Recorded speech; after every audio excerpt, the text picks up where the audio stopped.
Hello friends, welcome back to NVR updates YouTube channel. PGCET 2023 ಅಪ್ಡೇಟ್ಗೆ ಸ್ವಾಗತ.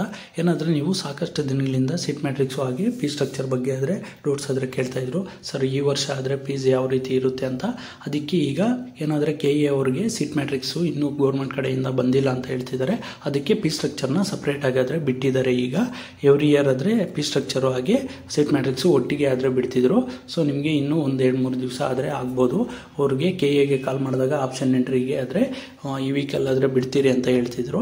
So ನಿಮಗೆ ಇನ್ನೂ ಒಂದು 2 to 3 ಡೇಸ್ ಆದರೆ ಆಗ್ಬೋದು. ಈಗ ಫೀ ಸ್ಟ್ರಕ್ಚರ್ ಆದರೆ ಬಿಟ್ಟಿದ್ದಾರೆ, ಇನ್ನೂ ಸೀಟ್ ಮ್ಯಾಟ್ರಿಕ್ಸ್ ಆದರೆ ಬರಬೇಕಾಗುತ್ತೆ. ಇದರಲ್ಲಿ ಗೌರ್ಮೆಂಟ್ ಕಾಲೇಜಸ್ಗೆ ಎಷ್ಟಿರುತ್ತೆ, ಹಾಗೆ SC STಗೆ OBCಗೆ ಹಾಗೆ ಪ್ರೈವೇಟ್ ಕಾಲೇಜಸಲ್ಲಿ ಎಷ್ಟಿರುತ್ತೆ, KE ಫೀಸ್ ಜೊತೆಗೆ ನೀವು ಕಾಲೇಜ್ ಫೀಸ್ ಆದರೆ ಎಷ್ಟು ಪೇ ಮಾಡಬೇಕಾಗುತ್ತೆ, ಹಾಗೆ ನೀವು ಏನಾದರೂ ಲೋನ್ ಮಾಡಿದರೆ ಅಲ್ಲಿಂದ ಏನಾದರೂ ಪೇ ಮಾಡ್ಬೋದಾ, ಹಾಗೆ ಸ್ಕಾಲರ್ಶಿಪ್ನಿಂದ ಪೇ ಮಾಡ್ಬೋದಾ ಅಂತ ಆದರೆ ನಿಮಗೆ ಕಂಪ್ಲೀಟಾಗಿ ಈ ವಿಡಿಯೋಲ್ಲೇ ಆದರೆ ನಾನು ತಿಳಿಸ್ಕೊಡ್ತೀನಿ.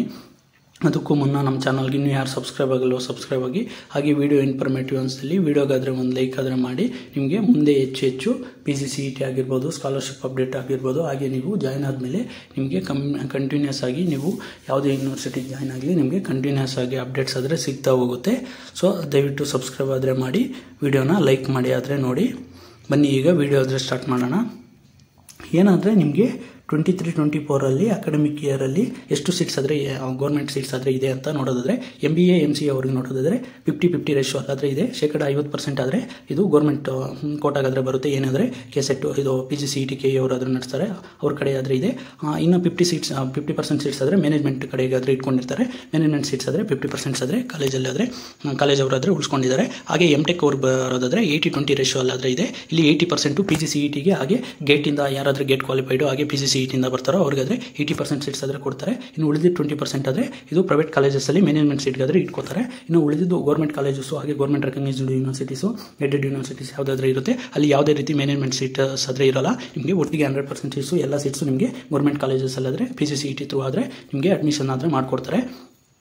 ಈಗ ಫೀ ಸ್ಟ್ರಕ್ಚರ್ ಬರೋದಾದರೆ ಇಲ್ಲಿ ನೀವು ಗಮನಿಸ್ಕೋಬೋದು, ಸರ್ಕಾರಿ ಅಥವಾ ವಿಶ್ವವಿದ್ಯಾಲಯಗಳು ಮತ್ತು ಸರ್ಕಾರಿ ಅನುದಾನಿತ ಶಿಕ್ಷಣ ಸಂಸ್ಥೆಗಳು ಏನಾದರೂ ಗೌರ್ಮೆಂಟು ಹಾಗೆ ಗೌರ್ಮೆಂಟ್ ಎಡೆಡ್ ಯೂನಿವರ್ಸಿಟೀಸು ಯಾವುದಾದ್ರೂ ಇದೆ ಅದರಲ್ಲಿ MBA ಅವ್ರಿಗೆ 20,000, ಹಾಗೆ MCA ಅವ್ರಿಗೆ MTech ಅವ್ರಿಗೆ ಎಲ್ಲರಿಗೂ ಒಂದು 20,000 ಆದರೆ ಬೋಧನಾ ಶುಲ್ಕ. ಏನಾದರೂ ಇದು KEಗಾದರೆ ನೀವು ಚಲನ್ ಡೌನ್ಲೋಡ್ ಮಾಡ್ಕೊಂಡು KEಗಾದರೆ ಪೇ ಮಾಡಬೇಕಾಗುತ್ತೆ.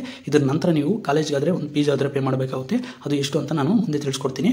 ಹಾಗೆ ಪ್ರೈವೇಟ್ ಯೂನಿವರ್ಸಿಟೀಸಲ್ಲಿ ನೀವು ಪ್ರೈವೇಟ್ ಕಾಲೇಜಸ್ಸು ಹಾಗೆ ಪ್ರೈವೇಟ್ ಯೂನಿವರ್ಸಿಟೀಸು ಎಕ್ಸಾಂಪಲ್ ಪೆಸೆಟ್ಟು ಹಾಗೆ ದಯಾನಂದ ಸಾಗರ್ RV ಈ ಥರ ಎಡೆಡ್ ಕಾಲೇಜಸಲ್ಲಿ ಪ್ರೈವೇಟ್ ಕಾಲೇಜಸಲ್ಲಿ ನೀವು ಯಾವ ರೀತಿ ಆದರೆ ಪೇ ಮಾಡಬೇಕು ಅಂತ ನೋಡೋದಾದರೆ MBAಗೆ 57,750 ಆದರೆ ಇದೆ. ಹಾಗೆ MCAಗೆ 57,750 ಆದರೆ ಇದೆ. ಹಾಗೆ MTech ಆದರೆ 69,300 ರೂಪಾಯಿ ಆದರೆ ಇದೆ. ಇದು ಗೌರ್ಮೆಂಟ್ಗಾದರೆ ನೀವು ಪೇ ಮಾಡಬೇಕಾಗುತ್ತೆ ಪ್ರೈವೇಟ್ ಇನ್ಸ್ಟಿಟ್ಯೂಷನ್ಸ್ಗೆ. ಇದ್ರ ಜೊತೆಗೆ ನೀವು ಕಾಲೇಜ್ ಫೀಸ್ ಆದರೆ ಪೇ ಮಾಡಬೇಕಾಗುತ್ತೆ. ಒಂದು ಅರೌಂಡ್ 50,000 ಆದರೆ ಇರುತ್ತೆ. ನೀವು 50,000 ಮೇಲೇ ಆಲ್ಮೋಸ್ಟ್ ಎಲ್ಲ ಕಾಲೇಜಸ್ಸಲ್ಲೂ ಇರುತ್ತೆ, ಕೆಲವೊಂದು ಕಾಲೇಜಸ್ಸಲ್ಲಷ್ಟೇ ಕಡಿಮೆ ಆದರೆ ಇದೆ.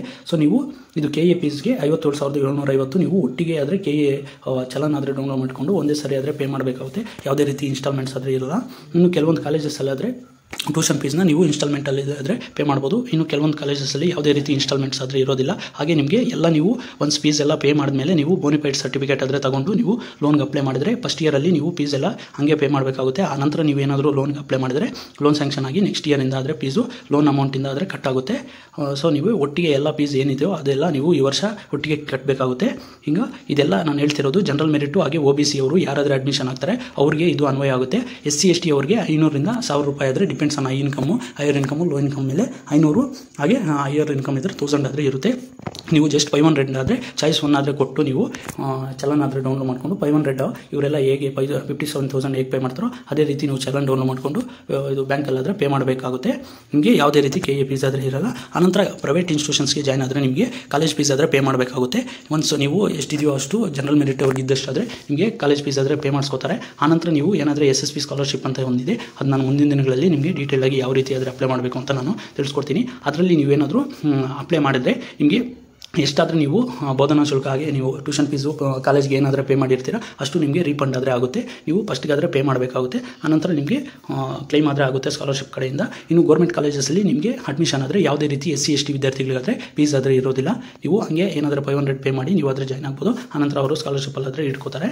ಇದು SC ST ವಿದ್ಯಾರ್ಥಿಗಳಿಗೆ. ಇನ್ನು ಉಳಿದ ಜನರಲ್ ಮೆರಿಟು OBC ಸ್ಟೂಡೆಂಟ್ಸ್ಗೆ ನೀವು ಒಟ್ಟಿಗೆ ಆದರೆ ಫೀಸ್ ಆದರೆ ಪೇ ಮಾಡಬೇಕಾಗುತ್ತೆ. ನಿಮಗೂ ಆದರೆ SSP ಸ್ಕಾಲರ್ಶಿಪ್ ಕಡೆಯಿಂದ ಒಂದು 40% ಫೀಸ್ ರಿಇಂಬರ್ಸ್ಮೆಂಟ್ ಅಂತ ಆದರೆ ಬರುತ್ತೆ. ಹಾಗೆ ಅದ್ರ ಜೊತೆಗೆ ರೈತ ವಿದ್ಯಾನಿಧಿ ಅಂತ ಆದರೆ ಇದೆ. ಅದು ಯಾವ ರೀತಿ ಅಪ್ಲೈ ಮಾಡಬೇಕು ಅಂತ ನಾನು ಮುಂದಿನ ದಿನಗಳಾದರೆ ನೀಟಾಗಿ ತಿಳಿಸ್ಕೊಡ್ತೀನಿ. ನಿಮಗೆ PGCETಗೆ ಎಲ್ಲ ಯಾವುದ್ಯಾವುದು ಸ್ಕಾಲರ್ಶಿಪ್ ಬರುತ್ತೋ ಎಲ್ಲ ನಾನು ನೀಟಾಗಾದರೆ ತಿಳಿಸ್ಕೊಡ್ತೀನಿ. ಜಸ್ಟ್ ಸೊ VTU ಅಂಡರಲ್ಲಿ ಯಾರಾದರೂ ಗೌರ್ಮೆಂಟ್ ಕಾಲೇಜಸ್ಗೆ ಜಾಯ್ನ್ ಆಗ್ತಾರೋ ಅವ್ರಿಗೆ 10,810 ಆದರೆ ಇದೆ. ಹಾಗೆ ಇದು ಕರ್ನಾಟಕ ಸ್ಟೇಟ್ ಅವ್ರಿಗೆ, ಹಾಗೆ ನಾನ್ ಕರ್ನಾಟಕ ಸ್ಟೂಡೆಂಟ್ಸ್ಗೆ 12,310 ರೂಪಾಯಿ ಆದರೆ ಇದೆ. ಇಲ್ಲಿ VTU ಅಂಡರಲ್ಲಿ ಬರೋ ಗೌರ್ಮೆಂಟ್ ಇನ್ಸ್ಟಿಟ್ಯೂಷನ್ಸ್ ಅವರಿಗೆ ಮಾತ್ರ ಇದು ಅನ್ವಯ ಆಗುತ್ತೆ. ಪ್ರೈವೇಟ್ ಇನ್ಸ್ಟಿಟ್ಯೂಷನ್ ಅವರಿಗೆ ನೀವು 50,000 ಮೇಲೆ ಆದರೆ ಇರುತ್ತೆ. ನೀವು ಆದರೆ ಅಲ್ಲಿ ಡಿಪೆಂಡ್ಸ್ ಆನ್ ಕಾಲೇಜಸ್ಸು, ಅವರವರು ಎಷ್ಟಾದರೆ ನಿಗದಿಪಡಿಸಿರ್ತಾರೋ ಅಷ್ಟಾದರೆ ನೀವು ಪೇ ಮಾಡಬೇಕಾಗುತ್ತೆ. ಇದ್ರ ಜೊತೆಗೆ ಬೇರೆ ಯೂನಿವರ್ಸಿಟೀಸು ನೀವು ಯಾವುದಾದ್ರೂ ಯೂನಿವರ್ಸಿಟಿಗೆ ಜಾಯ್ನ್ ಆಗಲಿ, ಬೆಳಗಾವಿ, ಮುದ್ದೇನಹಳ್ಳಿ, ಮೈಸೂರು, ಕಲಬುರಗಿ ಇಲ್ಲಿ ಕೊಟ್ಟಿರೋ ಯಾವ ಯೂನಿವರ್ಸಿಟಿಗಾದರೂ same as that of government colleges ಅಂತ ಕೊಟ್ಟಿದ್ದಾರೆ. ನಿಮಗೆ ಕರ್ನಾಟಕ ಸ್ಟೇಟ್ ಅವರಿಗೆ 10,810, ಹಾಗೆ ಇನ್ನು ಉಳಿದವರು ನಾನ್ ಕರ್ನಾಟಕ ಸ್ಟೂಡೆಂಟ್ಸ್ಗೆ 12,310 ಇದೆ. ಇದು ಸೇಮ್ ಆದರೆ ಇದೆ. ನಿಮಗೆ ಇನ್ನೂ ಏನಾದರೂ ಡೌಟ್ಸ್ ಇದ್ದರೆ ಕಮೆಂಟ್ ಮುಖಾಂತರ, ಹಾಗೆ ನಮ್ಮ ಇನ್ಸ್ಟಾಗ್ರಾಮ್ ID ಇದ್ದರೆ ಡಿಸ್ಕ್ರಿಪ್ಷನಲ್ಲಿದೆ, ಅಲ್ಲಿಂದ ನೀವು ಮೆಸೇಜ್ ಮಾಡಿ ನಮ್ಮನ್ನಾದರೆ ಡೌಟ್ಸ್ ಆದರೆ ಕೇಳ್ಬೋದು. That's all for this video. Keep watching NVR updates for more educational and scholarship related updates. Thanks for watching guys.